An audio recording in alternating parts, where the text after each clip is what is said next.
ملک شام کا ایک واقعہ ہے۔ تین بھائی ملک شام میں رہتے تھے جو بڑے جاری اور بہادر تھے، ہمیشہ اللہ کی راہ میں جہاد کیا کرتے تھے۔ رومیوں نے ایک مرتبہ ان کو گرفتار کر لیا اور اپنے عیسائی بادشاہ کے سامنے پیش کیا۔ اس نے کہا کہ تم لوگ مذہب اسلام چھوڑ دو اور عیسائی بن جاؤ۔ ان تینوں نے بیک زبان کہا کہ یہ ہرگز نہیں ہو سکتا۔ بادشاہ نے کہا میں تم لوگوں کو سلطنت دوں گا اور اپنی لڑکیوں سے شادی بھی کرا دوں گا، تم لوگ عیسائی ہو جاؤ۔ مگر مجاہدین اس پر بھی عیسائی بننے کے لیے تیار نہ ہوئے۔ بادشاہ نے کہا اگر ہماری بات نہیں مانو گے تو قتل کر دیے جاؤ گے۔ مجاہدین نے کہا غلامان محمد جان دینے سے نہیں ڈرتے، یہ سر کٹ جائے یا رہ جائے کچھ پرواہ نہیں کرتے۔ بادشاہ نے حکم دیا کہ 3 ڈیگوں میں زیتون کا تیل کھلایا جائے۔ جب تیل کھلایا گیا تو مجاہدین کو ان ڈیگوں کے پاس لایا گیا۔ اگر عیسائی نہیں بنو گے تو اس کھولتے ہوئے تیل میں ڈال دیے جاؤ گے، اب بھی موقع ہے، خوب سوچ لو۔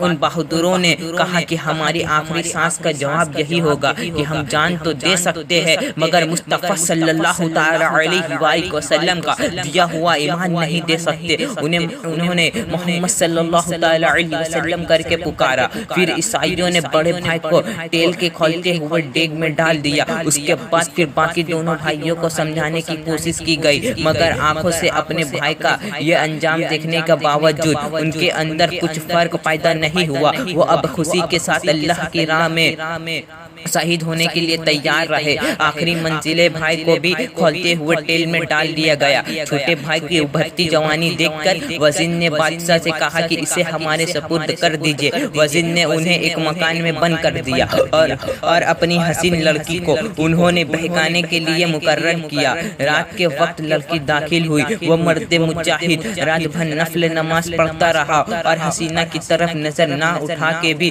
نہیں دیکھا، اور کیسے دیکھتا جن کے نگاہوں میں حسن مصطفیٰ بس چکا ہو، وہ نگاہیں بھلا کسی اور کی طرف کیسے اٹھ سکتی ہے۔ اسی میں شاعر فرماتے ہیں غیر پر آنکھ نہ ڈالے کبھی سیدا تیرا، سب سے بیگانہ ہے اے پیارا سناسا تیرا۔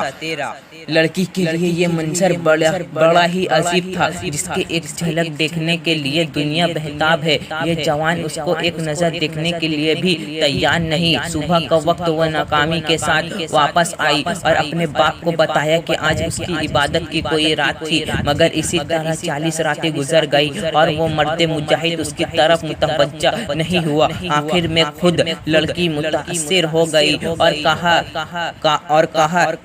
اے پاک باز نوجوان، تو کس کا صدائی ہے اور فدائی ہے کہ میرے طرف نگاہ اٹھا کر بھی نہیں دیکھتا؟ فرمایا میں مصطفیٰ کا زمانے میں مصطفیٰ کا جامع محبت کا مست ہوں، یہ وہ نشہ نہیں جسے ترسی اتار دے۔